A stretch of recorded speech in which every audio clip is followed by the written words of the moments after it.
बिस्मिल्लाहिर्रहमानिर्रहीम। स्टूडेंट्स, हमारा आज का टॉपिक है स्विच स्टेटमेंट। स्विच स्टेटमेंट भी एक कंडीशनल स्ट्रक्चर है और ये नेस्टेड इफ एल्स का एक अच्छा ऑल्टरनेटिव है। नेस्टेड इफ़ के बारे में हम पढ़ चुके हैं। नेस्टेड इफ़ हम वहाँ पे यूज़ करते हैं जहाँ पे हमारे पास बहुत सारी चॉइसेस अवेलेबल हों और हमने उनमें से किसी एक चॉइस को सेलेक्ट करना हो।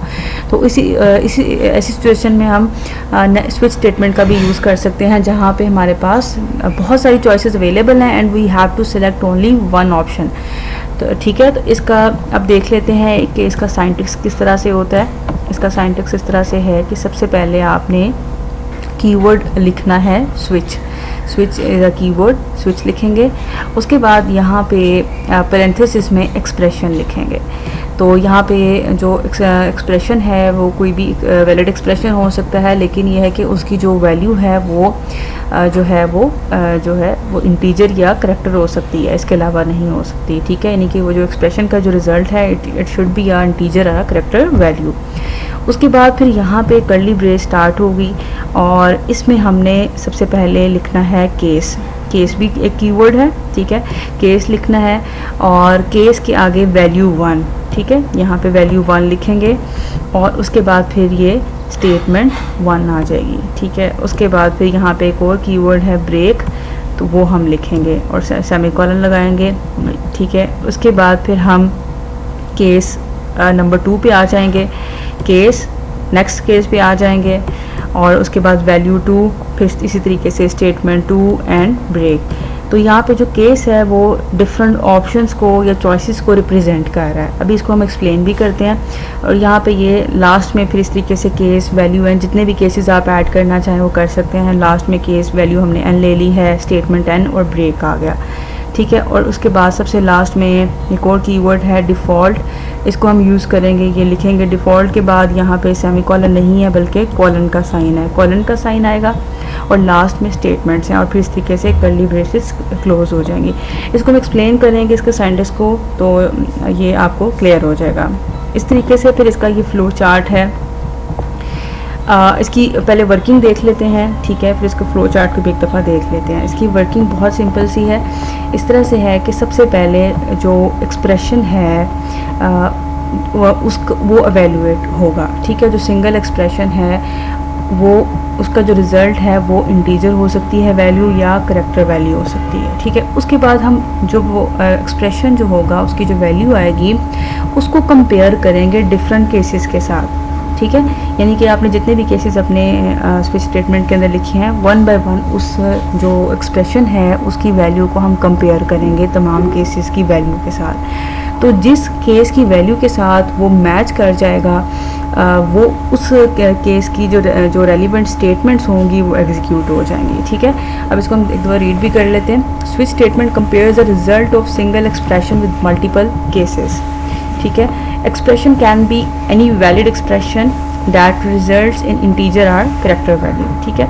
The expression is evaluated at the top of switch statement। सबसे पहले हम एक्सप्रेशन को evaluate करेंगे and its result is compared with different cases, और उसके बाद उसका जो रिजल्ट है वो different cases के साथ कंपेयर किया जाएगा।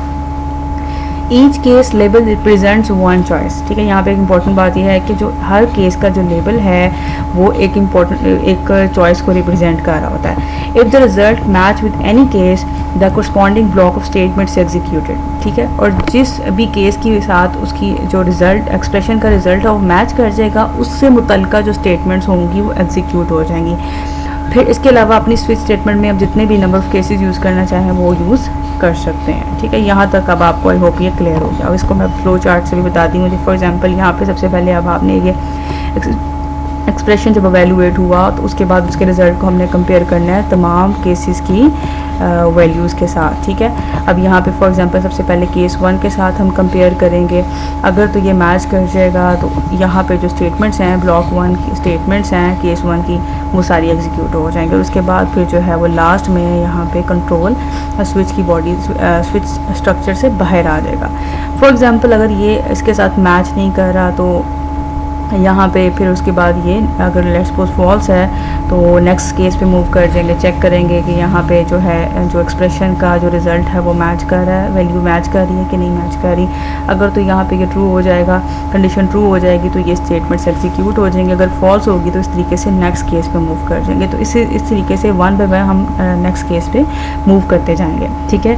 और जब तक ट्रू यानी कंडीशन ट्रू नहीं हो जाती, जब तक हमें ट्रू वैल्यू नहीं मिल जाती, तब तक ये इसी तरीके से प्रोसेस चलता रहेगा, ठीक है। फॉर एग्जांपल अगर अब आपके आप जो है कोई भी किसी भी केस के साथ वैल्यू मैच नहीं करती, सबके साथ जो है वो अगर फॉर एग्जांपल तो कोई भी स्टेटमेंट एग्जीक्यूट नहीं होगी, तो हम लास्ट में हमने कीवर्ड लिखा है डिफ़ॉल्ट, तो डिफ़ॉल्ट में जो स्टेटमेंट्स लिखी होंगी वो एग्जीक्यूट हो जाएंगी, ठीक है। तो यहाँ पे देख लें, the default label appears at the end of all cases, ठीक है। It is executed only when the result of expression does not match with any case label. ये उस टाइम पे एग्जीक्यूट होगा जब एक्सप्रेशन का रिजल्ट किसी भी केस के साथ मैच नहीं करेगा।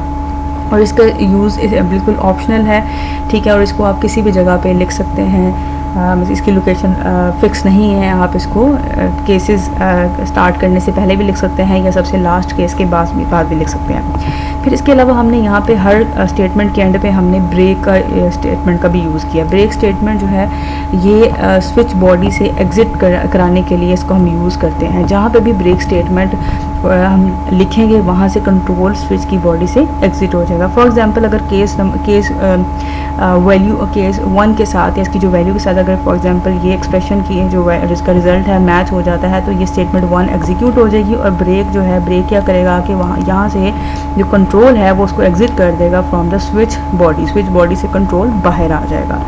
तो आई होप ये आपको क्लियर हो गया होगा। अब एग्जाम्पल प्रोग्राम करते हैं, उससे ये कॉन्सेप्ट ज़्यादा क्लियर हो जाएगा। For example input a number of weekdays and displays the name of the day.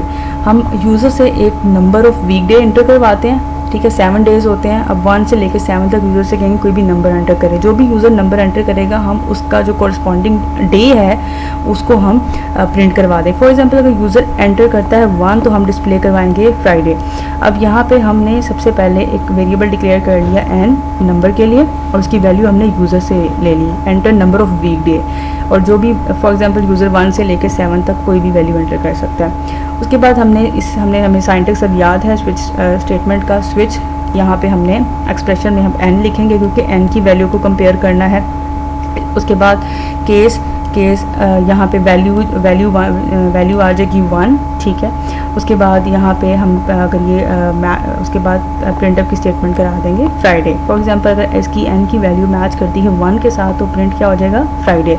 और उसके बाद यहाँ पे ब्रेक। उसके बाद केस 2, यहाँ पे वैल्यू 2 हमने लिखी है, इस तरीके से 3, 4, 5, 6 एंड 7, ठीक है। और यहाँ पे Saturday, Sunday, Monday, Tuesday and Wednesday. और लास्ट में हमने लिखा है डिफ़ॉल्ट में हमने invalid number. For example user 1 से 7 के अलावा कोई नंबर एंटर करता है, 9 या 10 एंटर करता है, तो उस टाइम पे हमें उसका मैसेज डिस्प्ले कराएंगे इनवैलिड नंबर का, ठीक है। तो ये सिंपल सा प्रोग्राम था। फॉर एग्जांपल यूज़र ने एंटर किया 3, तो अब क्या होगा कि अब जो एन की वैल्यू क्या होगी, एन में क्या स्टोर हो गया 3। अब 3 को हम कंपेयर करेंगे, एन की वैल्यू कंपेयर करेंगे तमाम केसेस के साथ। अब केस 1 के साथ वैल्यू मैच करेंगे, नो ये मैच नहीं हो रही, ये ट्रू फॉल्स हो गया। उसके बाद नेक्स्ट केस पे मूव करेंगे, केस 2 के साथ वैल्यू मैच हो रही है, नहीं हो रही, तो ये भी फॉल्स हो गया। फिर केस 3 के साथ वैल्यू मैच हो जाएगी, तो यहाँ पे ये स्टेटमेंट जो है संडे ये जो है ये एग्जीक्यूट हो जाएगी। और उसके बाद यहाँ पे ब्रेक हो जाएगा और स्विच की बॉडी से कंट्रोल बाहर आ जाएगा। हमारा आज का टॉपिक यहीं पे ख़त्म होता है। अल्लाह हाफ़िज़।